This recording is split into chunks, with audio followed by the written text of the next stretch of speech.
Ламру ТВ представляет. بسم الله الرحمن الرحيم طه ما أنزلنا عليك القرآن لتشقى إلا تذكرة لمن يخشى تنزيلا ممن خلق الأرض والسماوات العلى الرحمن على العرش استوى له ما في السماوات وما في الأرض وما بينهما وما تحت الثرى وإن تجهر بالقول فإنه يعلم السر وأخفى الله لا إله إلا هو له الأسماء الحسنى وهل أتاك حديث موسى إذ رأى نارا فقال لأهلهم كثوا إني آنست نارا لعلي آتيكم منها بقبس أو أجد على النار هدى فلما أتاها نودي يا موسى إني أنا ربك فاخلع نعليك إنك بالوادي المقدس طوى وأنا اخترتك فاستمع لما يوحى إنني أنا الله لا إله إلا أنا فاعبدني وأقم الصلاة لذكري إن الساعة آتية أكاد أخفيها لتجزى كل نفس بما تسعى فلا يصدنك عنها من لا يؤمن بها واتبع هواه فتردى وما تلك بيمينك يا موسى قال هي عصاي أتوكأ عليها وأهش بها على غنمي ولي فيها مآرب أخرى قال ألقها يا موسى فألقاها فإذا هي حية تسعى قال خذها ولا تخف سنعيدها سيرتها الأولى واضمم يدك إلى جناحك تخرج بيضاء من غير سوء آية أخرى لنريك من آياتنا الكبرى اذهب إلى فرعون إنه طغى قال رب اشرح لي صدري ويسر لي أمري واحلل عقدة من لساني يفقه قولي واجعل لي وزيرا من أهلي هارون أخي أشدد به أزري وأشركه في أمري كي نسبحك كثيرا ونذكرك كثيرا إنك كنت بنا بصيرا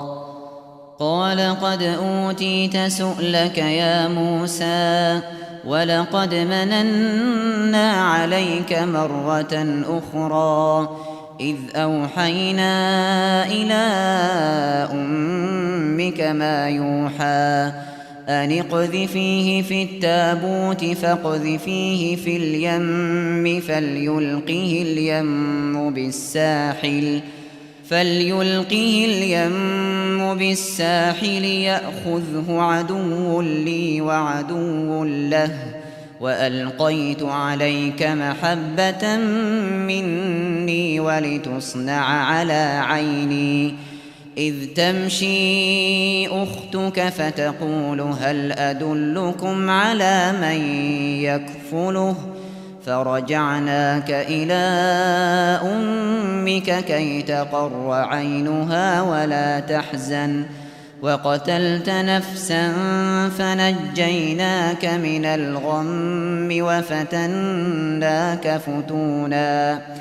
فلبثت سنين في أهل مدين ثم جئت على قدري يا موسى واصطنعتك لنفسي اذهب أنت وأخوك بآياتي ولا تنيا في ذكري اذهبا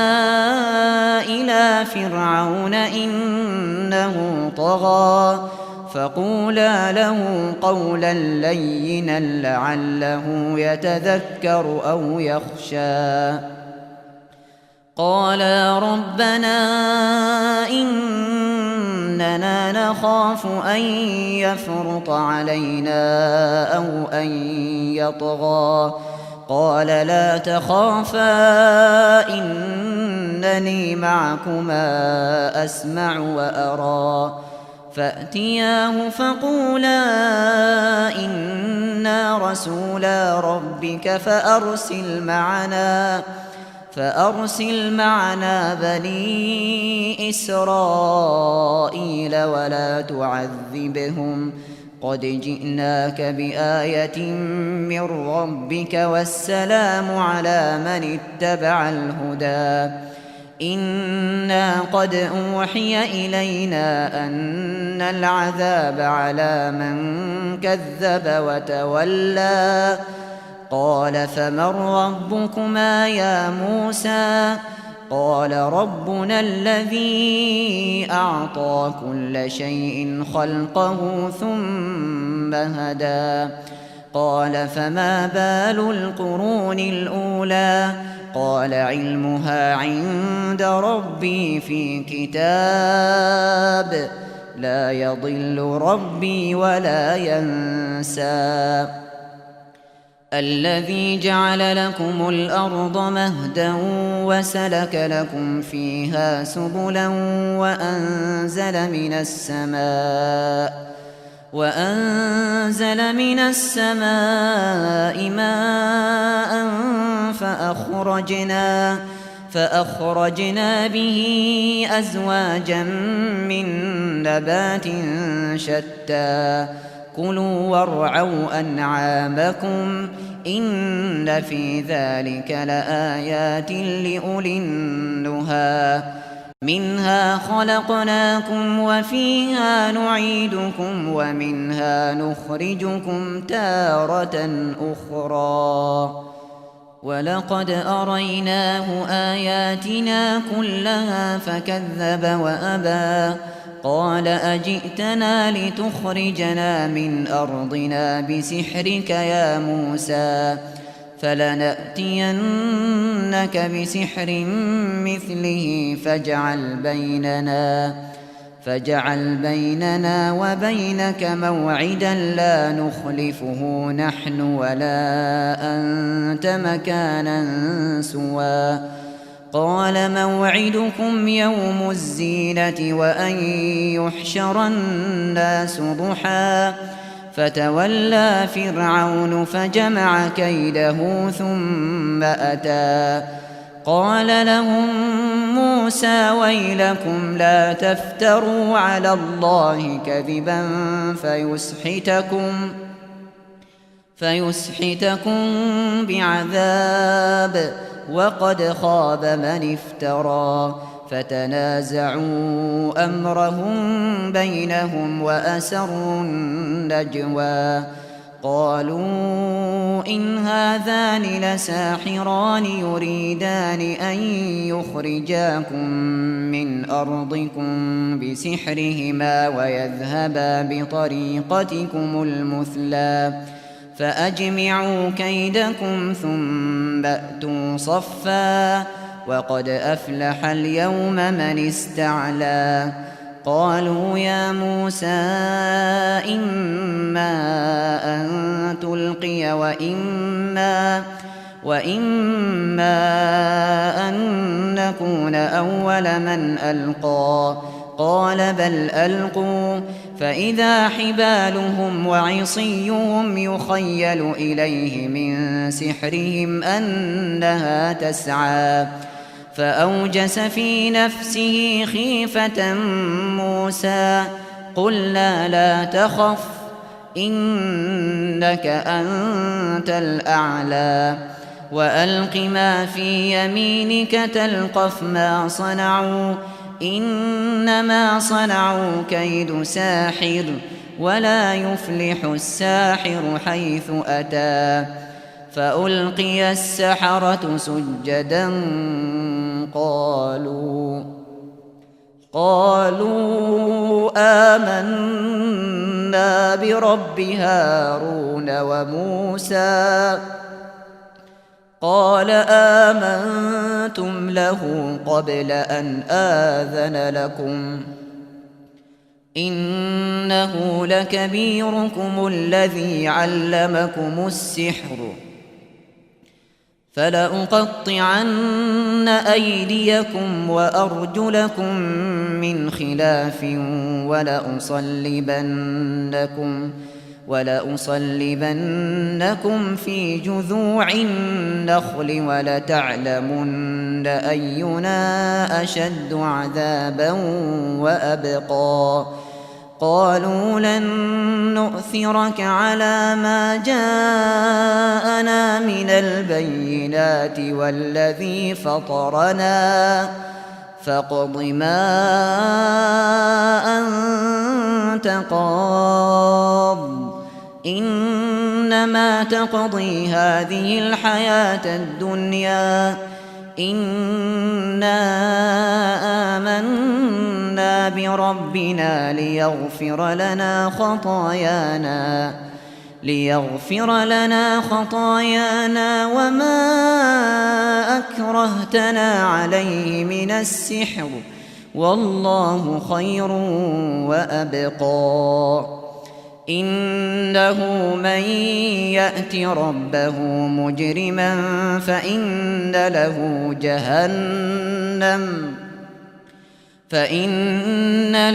جهنم لا يموت فيها ولا يحيا ومن يأته مؤمنا قد عمل الصالحات فأولئك لهم الدرجات العلا جنات عدن تجري من تحتها الأنهار خالدين فيها وذلك جزاء من تزكى ولقد أوحينا إلى موسى أن أسر بعبادي فاضرب لهم طريقا في البحر يبسا لا تخاف دركا ولا تخشى فأتبعهم فرعون بجنوده فغشيهم من اليم ما غشيهم وأضل فرعون قومه وما هدى يا بني إسرائيل قد أنجيناكم من عدوكم وواعدناكم جانب الطور الأيمن ونزلنا عليكم المن والسلوى كلوا من طيبات ما رزقناكم ولا تطغوا فيه فيحل عليكم غضبي ومن يحلل عليه غضبي فقد هوى وإني لغفار لمن تاب وآمن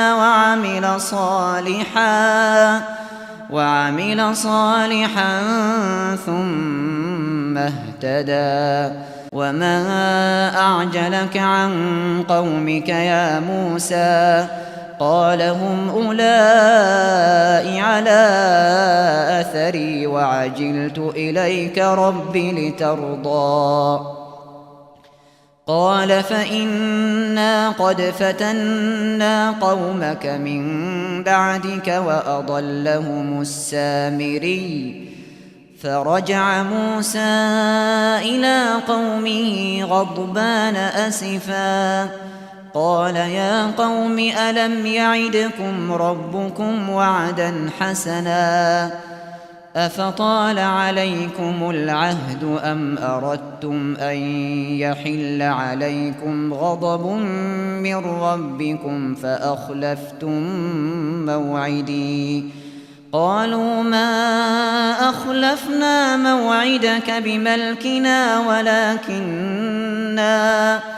ولكننا حملنا أوزارا من زينة القوم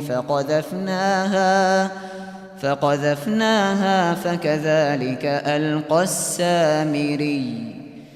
فأخرج لهم عجلا جسدا له خوار فقالوا هذا إلهكم وإله موسى فنسي أفلا يرون ألا يرجع إليهم قولا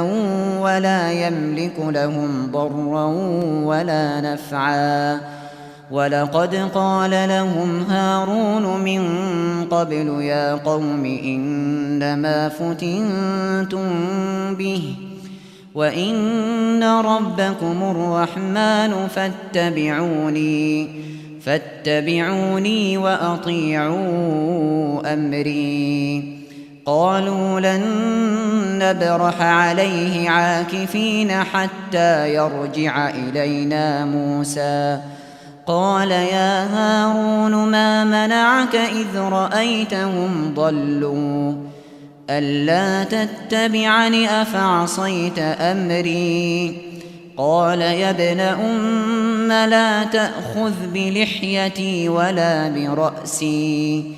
إني خشيت أن تقول فرقت بين بني إسرائيل ولم ترقب قولي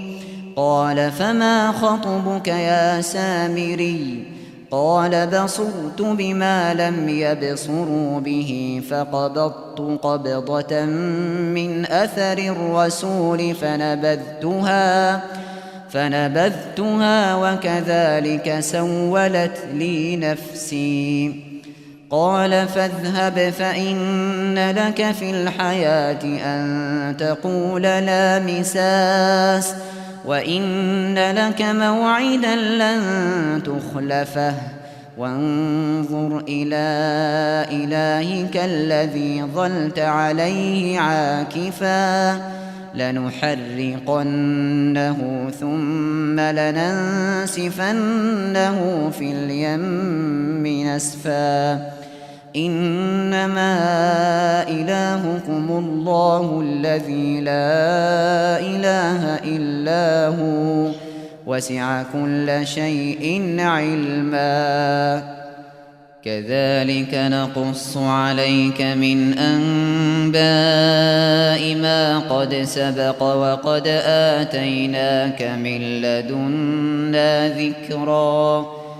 من أعرض عنه فإنه يحمل يوم القيامة وزرا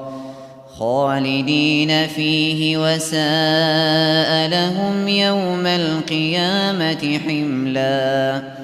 يوم ينفخ في الصور ونحشر المجرمين يومئذ زرقا يتخافتون بينهم إن لبثتم إلا عشرا نحن أعلم بما يقولون إذ يقول أمثلهم طريقة إن لبثتم إلا يوما ويسألونك عن الجبال فقل ينسفها ربي نسفا فيذرها قاعا صفصفا لا ترى فيها عوجا ولا أمتا يومئذ يتبعون الداعي لا عوج له وخشعت الأصوات للرحمن فلا تسمع إلا همسا يومئذ لا تنفع الشفاعة إلا من أذن له الرحمن ورضي له قولا يعلم ما بين أيديهم وما خلفهم ولا يحيطون به علما وعنت الوجوه للحي القيوم وقد خاب من حمل ظلما ومن يعمل من الصالحات وهو مؤمن فلا يخاف ظلما ولا هضما وكذلك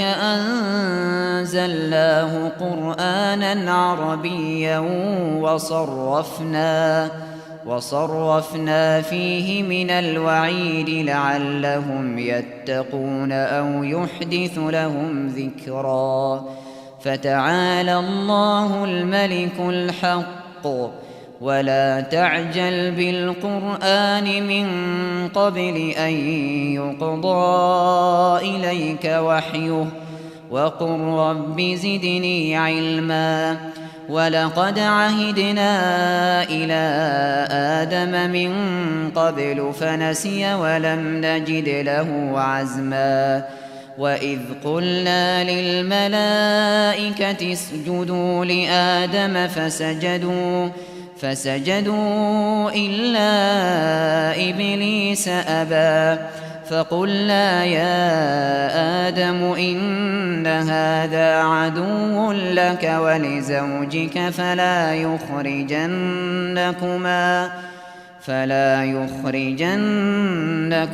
من الجنة فتشقى إن لك ألا تجوع فيها ولا تعرى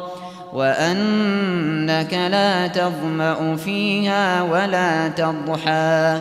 فوسوس إليه الشيطان قال يا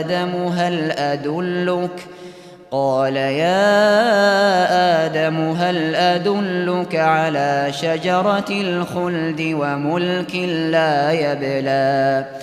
فأكلا منها فبدت لهما سوآتهما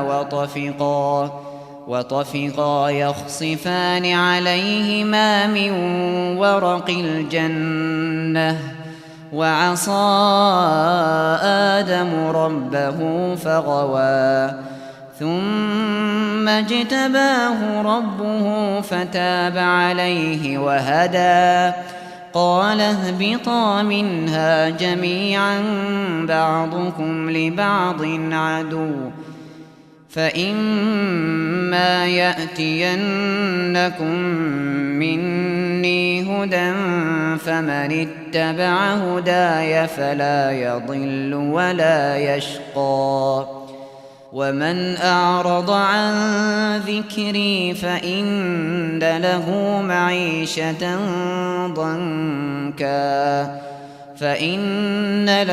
معيشة ضنكا ونحشره يوم القيامة أعمى قال رب لم حشرتني أعمى وقد كنت بصيرا قال كذلك أتتك آياتنا فنسيتها وكذلك اليوم تنسى وكذلك نجزي من أسرف ولم يؤمن بآيات ربه ولعذاب الآخرة أشد وأبقى أفلم يهد لهم كم أهلكنا قبلهم من القرون يمشون في مساكنهم إن في ذلك لآيات لأولي النهى ولولا كلمة سبقت من ربك لكان لزاما وأجل مسمى فاصبر على ما يقولون وسبح بحمد ربك قبل طلوع الشمس وقبل غروبها ومن آناء الليل فسبح وأطراف النهار لعلك ترضى ولا تمدن عينيك إلى ما متعنا به أزواجا منهم زهرة الحياة الدنيا لنفتنهم فيه ورزق ربك خير وأبقى وأمر أهلك بالصلاة واصطبر عليها لا نسألك رزقا نحن نرزقك والعاقبة للتقوى وقالوا لولا يأتينا بآية من ربه أولم تأتهم بينة ما في الصحف الأولى ولو أنا أهلكناهم بعذاب من قبله لقالوا ربنا لولا أرسلت إلينا رسولا فنتبع آياتك من قبل أن نذل ونخزى قل كل